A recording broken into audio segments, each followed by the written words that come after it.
और हम सब आज इस देश में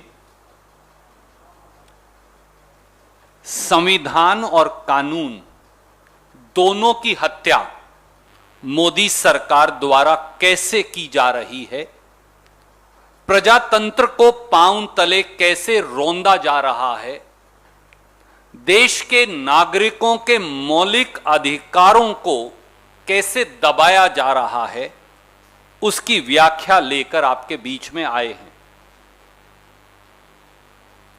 मोदी सरकार ने देशद्रोह किया है। मोदी सरकार ने राष्ट्रीय सुरक्षा से खिलवाड़ किया है। श्री राहुल गांधी समेत देश के विपक्षी नेताओं, देश के सम्मानित अलग अलग मीडिया संगठनों के पत्रकारों और संवैधानिक पदों पर बैठे लोगों की जासूसी करवाई है।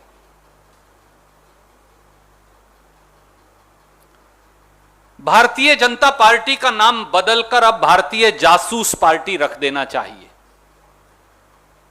देश के लोग अब कह रहे हैं, अब की बार देशद्रोही जासूस सरकार। जिस प्रकार से अब सार्वजनिक पटल पर समाचार पत्रों और पोर्टल्स की खबरों से राष्ट्रीय और अंतर्राष्ट्रीय स्तर पर सामने आया है, मोदी सरकार इजरायली स्पाईवेयर पिगैसस के माध्यम से देश के सम्मानित न्यायाधीशों की, जजेस की, संवैधानिक पदों पर बैठे व्यक्तियों की, खुद के मंत्रिमंडल के शायद मंत्रियों की, विपक्ष के सम्मानित नेताओं की, पत्रकारों, वकीलों, ह्यूमन राइट्स एक्टिविस्ट्स की, उन सब की जासूसी करवा रही है। ऐसा लगता है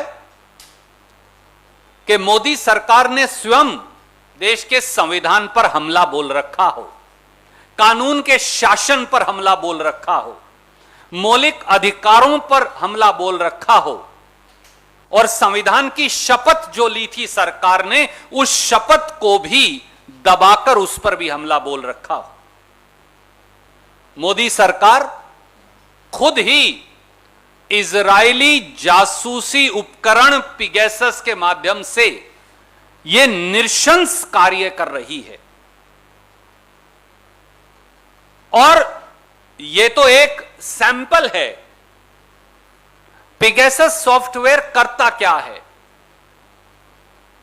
यह किसी के भी टेलीफोन में उसकी मर्जी के बगैर उसे हैक करके उस टेलीफोन के कैमरा को हैक कर लेता है, उस टेलीफोन के माइक्रोफोन को हैक कर लेता है, सेलफोन के, उसके सारे पासवर्ड, कॉन्टैक्ट लिस्ट को हैक कर लेता है, और जो बात आप टेलीफोन पर करते हैं या टेलीफोन बंद भी हो, जो कैमरा या माइक्रोफोन के माध्यम से सुनी जा सकती है, वो भी गैर कानूनी नाजायज तरीके से इस पिगैसस सॉफ्टवेयर के माध्यम से सुनी जा सकती है। देशवासियों, आप में से किसी के टेलीफोन के अंदर भी नाजायज तौर से यह इजरायली सॉफ्टवेयर पिगैसस मोदी सरकार डाल सकती है। आपकी बेटी, आपकी पत्नी के टेलीफोन के अंदर यह डाल सकती है। आप अगर बाथरूम में फोन लेकर जा रहे हैं, अपने कमरे के अंदर शयन कक्ष में आपके फोन है, तो आप क्या वार्तालाप कर रहे हैं, आपकी बेटी, आपकी पत्नी, आपका परिवार क्या वार्तालाप कर रहा है, वो सब अब मोदी सरकार सुन सकती है, जिसके फोन के अंदर भी पिगैसस का सॉफ्टवेयर डाल दिया जाए। ये इसका परिणाम है। अगर ये देशद्रोह नहीं, अगर ये राष्ट्रीय सुरक्षा से खिलवाड़ नहीं, तो क्या है? और न्यूज रिपोर्ट्स तो अब ये भी कह रही हैं कि केवल पत्रकारों, विपक्ष के नेताओं और खुद के मंत्रियों के नहीं, देश की सुरक्षा एजेंसियों के जो हेड्स हैं, जो हमारी सुरक्षा करते हैं, जो देश की सीमाओं की सुरक्षा करते हैं, मोदी सरकार उनकी भी जासूसी कर रही थी। अरे किसी को तो बख्श दिया होता। राहुल गांधी जी की भी जासूसी और खुद के मंत्रियों की भी जासूसी। आप जो कैमरे के आगे और पीछे हैं, आपकी भी जासूसी, और देश की रक्षा करने वाले हमारे सिक्योरिटी फोर्सेस के हेड्स की भी जासूसी। क्या किसी सरकार ने इससे ज्यादा शर्मनाक कुकृत्य कभी किया होगा? और इसके सबूत अब हैं। और देश में जो मुख्य चुनाव आयुक्त हैं, चीफ इलेक्शन कमिश्नर, जो अब पूर्व चीफ इलेक्शन कमिश्नर हैं अशोक लवासा जी, उनकी भी जासूसी। मीडिया ऑर्गेनाइजेशंस की भी जासूसी, जिनके नाम अब तक सामने आए हैं और अभी बहुत नाम होंगे। हिंदू अखबार, इंडियन एक्सप्रेस अखबार, हिंदुस्तान टाइम्स अखबार, the Wire news agencies, the Mint अखबार, TV 18 India, India Today, Economic and Political Weekly, Pioneer, News Click, Tribune, Outlook, DNA, Frontier TV, Rozana Pehredar और पता नहीं कौन कौन, इन सब की जासूसी। इसीलिए तो बीजेपी अब भारतीय जासूस पार्टी बन गई है। और जासूसी के तो वो पुराने इस मामले में करवाते ही रहे हैं। और दोस्तों, ये जासूसी आज से नहीं चल रही, ये पिछले लोकसभा चुनाव से भी पीछे से चल रही है और इसका सबूत उपलब्ध है। आज मैं वो सबूत आपसे फिर साझा करने लगा हूं। अगर आप इस जासूसी को देखें तो सर्ट इन, जो भारत सरकार की एजेंसी है, ये रिपोर्ट अब अवेलेबल नहीं है, ये उतार ली गई है, मैं इसकी प्रतिलिपि आपको भेज रहा हूं। ये सर्ट इन ने रिपोर्ट दी थी कि व्हाट्सएप के माध्यम से पिगैसस इजरायली सॉफ्टवेयर से टेलीफोन्स को हैक करके सीधे सीधे जासूसी चल रही है। ये मैं नहीं कह रहा, ये भारत सरकार की जो एजेंसी है उन्होंने लिख के रिपोर्ट दी है। और इसमें उन्होंने बाकायदा लिखा, original issue date is May 17, 2019. A vulnerability has been reported in WhatsApp which could be exploited by a remote attacker to execute arbitrary code on the affected system. और ये बाकायदा ट्रैकर न्यूज और सब कुछ इसके अंदर दिया है। अब साथियों, सवाल ये है कि ये पिगैसस है क्या? ये एक इजरायली कंपनी है NSO, और ये कहते हैं कि हम ये सॉफ्टवेयर केवल और केवल सरकार को ही बेचते हैं और किसी को नहीं। कोई कह सकता है भैया ये तो सरकार, मोदी जी ने तो खरीदा नहीं होगा, तो मैं इसलिए उनकी वेबसाइट का भी आपको रिलीज कर रहा हूं, ये पिगैसस NSO की वेबसाइट से। और उन्होंने साफ तौर से कहा, NSO products are used exclusively by government, intelligence and law enforcement agency to fight crime and terror. Modi ji, Rahul Gandhi ji के फोन की जासूसी करवा के आप कौन सा क्राइम और टेरर से लड़ाई लड़ रहे थे? Hindu, Indian express, TV 18, India today, frontier TV, wire, news click, इनकी जासूसी करवाकर आप कौन से टेररिस्ट से लड़ रहे थे? आप हिंदुस्तान के चीफ इलेक्शन कमिश्नर की जासूसी करवाकर कौन से उग्रवादी से लड़ रहे थे? आप एसोसिएशन फॉर डेमोक्रेटिक रिफॉर्म्स के जगदीप छोकर साहब की जासूसी करवाकर कौन से उग्रवादी से लड़ रहे थे? और अब सामने आएगा, अब अपने खुद के कैबिनेट मंत्रियों की जासूसी करवाकर कौन से उग्रवादियों से लड़ रहे थे? और संवैधानिक पदों पर बैठे लोगों और शायद जजेस की जासूसी करवाकर क्या ये उग्रवादी और आतंकी हैं? और राहुल गांधी जी के स्टाफ की जासूसी करवाकर अब 5 लोगों के उनके स्टाफ के भी नाम सामने आए, तो आप कौन से उग्रवादी से लड़ रहे थे? क्योंकि ये पिगैसस का सॉफ्टवेयर तो केवल आपको बेचा गया, सरकार को बेचा गया और आपने खरीदा। और तीसरा हिस्सा, साथियों, monk school of university of Toronto ने, जिनके पास सिटीजन लैब है, बाकायदा इस पिगैसस सॉफ्टवेयर और हिंदुस्तान पे अटैक की जांच करवाई और उन्होंने जून 2017 में यह पाया, ये मैं उनकी रिपोर्ट की कॉपी आपको रिलीज भी कर रहा हूं, लगा भी रहा हूं, कि हिंदुस्तान के राजनीतिक व्यक्तियों, हो सकता है उनमें खड़गे साहब का फोन भी हो, अधीर रंजन चौधरी साहब का भी हो, ममता जी का भी हो, लालू जी का भी हो, अखिलेश जी का भी हो, दूसरे लोगों का भी हो, उन सब को अटैक किया गया था 2017 में पिगैसस सॉफ्टवेयर के माध्यम से। यह वो रिपोर्ट की कॉपी है जो मैं आपको रिलीज कर रहा हूं। और इतना ही नहीं साथियों, इस पिगैसस सॉफ्टवेयर से इंटरनेट और ब्रॉडबैंड को भी इन्फेक्ट कर दिया गया। यानी इस देश के लोग अपने टेलीफोन पर, यूट्यूब पर क्या देखते हैं, आपकी बेटी, आपकी पत्नी, आप स्वयं, आपका बेटा ब्रॉडबैंड पर, यूट्यूब पर, टेलीफोन पर क्या देखते हैं, क्या सर्च करते हैं, उस पर भी मोदी सरकार नजर रख रही है।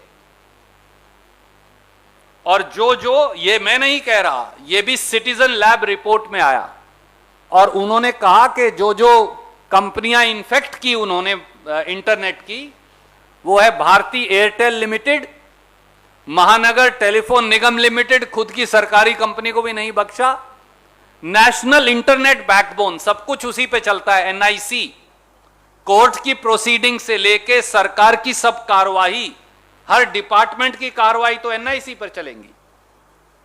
Hathaway cable internet, star broadband services, Atria convergence technologies private limited, ये कागज भी मैं आपको रिलीज कर रहा हूं, ये सब भी इन्फेक्ट हो गया। और आज भी मोदी सरकार झूठ बोल रही है। आज भी आईटी मंत्री ने कह दिया हमारा तो कोई लेना देना ही नहीं, एनएसओ और पिगैसस को हम तो जानते ही नहीं, उन्होंने तो बयान ही दे दिया। शायद मंत्री जी, अगर आप कांग्रेस के कॉलिंग अटेंशन में पुराने आईटी मिनिस्टर का 28 नवंबर 2019 का जवाब पढ़ लेते तो इतना झूठ संसद को ना बोलते। ये मैं इस देश के फॉर्मर आईटी मिनिस्टर रविशंकर प्रसाद का संसद का जवाब दिखा रहा हूं आपको, जो कांग्रेस के कॉलिंग अटेंशन मोशन पर राज्यसभा में उन्होंने दिया। और वहां उन्होंने 3 बातें मानी। पहली बात कि 121 आदमियों के नाम उनके पास आए हैं हिंदुस्तान के, जिनके टेलीफोन को पिगैसस इजरायली जासूसी यंत्र से हैक किया गया है। यह मैं नहीं कह रहा, मैं आपको दिखा देता हूं। यह मंत्री जी ने मान लिया और संसद के पटल के ऊपर मान लिया कि 121 नाम तो उनके पास है। तो जब मिनिस्टर ये कह रहे हैं कि मेरे पास 121 नाम हैं, तो फिर आज आईटी मिनिस्टर ये क्या कह रहे हैं? दूसरा, उन्होंने ये माना कि एनएसओ को नोटिस दिया गया नवंबर 2019 में, यह भी उन्होंने मान लिया। यह है अभी तक व्हाट्सएप ने हमें 121 नाम, ये देखिए, तो ये तो खुद ही मानते थे। नवंबर 2019 में भारत सरकार ने संसद के पटल पर माना और उसके बाद यह भी कहा कि हमने एनएसओ को नोटिस दिया है। मैं आपको वो लाइन पढ़कर बता देता हूं। श्री रविशंकर प्रसाद, हमने तो आपको पहले ही कहा था कि एनएसओ को भी नोटिस दिया है, तो भैया उस नोटिस का क्या हुआ वैष्णव साहब? या आपको सरकार बता नहीं रही? नए नए आईटी मिनिस्टर बने हो, आप कह रहे हो हमारा पिगैसस के बारे में जानकारी नहीं, आपके मंत्री कह रहे हैं 121 नाम है, हमने तो एनएसओ को नोटिस दिया है। अब कौन सा मंत्री झूठ बोल रहा है? पुराने वाला झूठ बोल रहा है या नया वाला झूठ बोल रहा है? इसलिए हमारे सीधे सीधे 6 सवाल हैं और आदरणीय खड़गे साहब और उसके बाद अधीर रंजन जी अपनी बात कहेंगे। पहला, is spying on India security forces, judiciary, cabinet ministers, opposition leaders including Shri Rahul Gandhi, journalists and other activities through a foreign entity's spyware, not treason and a inexcusable dismantling of national security।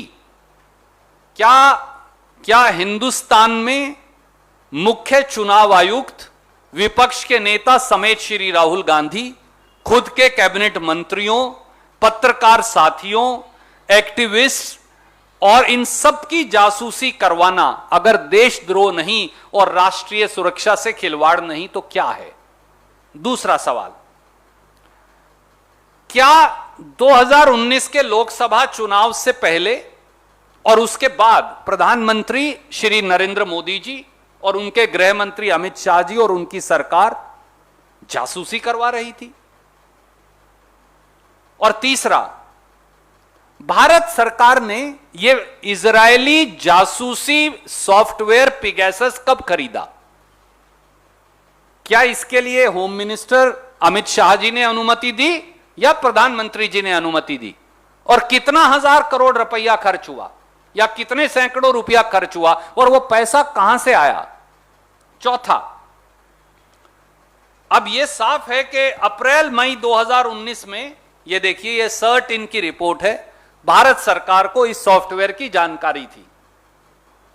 तो 2019 से 2021 के बीच में मोदी जी अगर आपको जानकारी थी तो आप और अमित शाह जी चुप क्यों रहे? भारत सरकार ने रहस्यमयी चुप्पी, षड्यंत्रकारी चुप्पी क्यों साध रखी है? और पांचवां सवाल, देश में आंतरिक सुरक्षा के जिम्मेवार तो अमित शाह हैं, तो माननीय अमित शाह को एक सेकंड भी क्या अपने पद पर बने रहने का अधिकार है? उन्हें बर्खास्त क्यों नहीं किया जाना चाहिए? क्योंकि यह सब तो उनकी देखरेख में हो रहा है। जासूसी कांड जो है इस देश का, वो तो अमित शाह जी की देखरेख में हो रहा है। और आखिरी, क्या प्रधानमंत्री की भूमिका की जांच नहीं होनी चाहिए? ये कुछ प्रश्न है।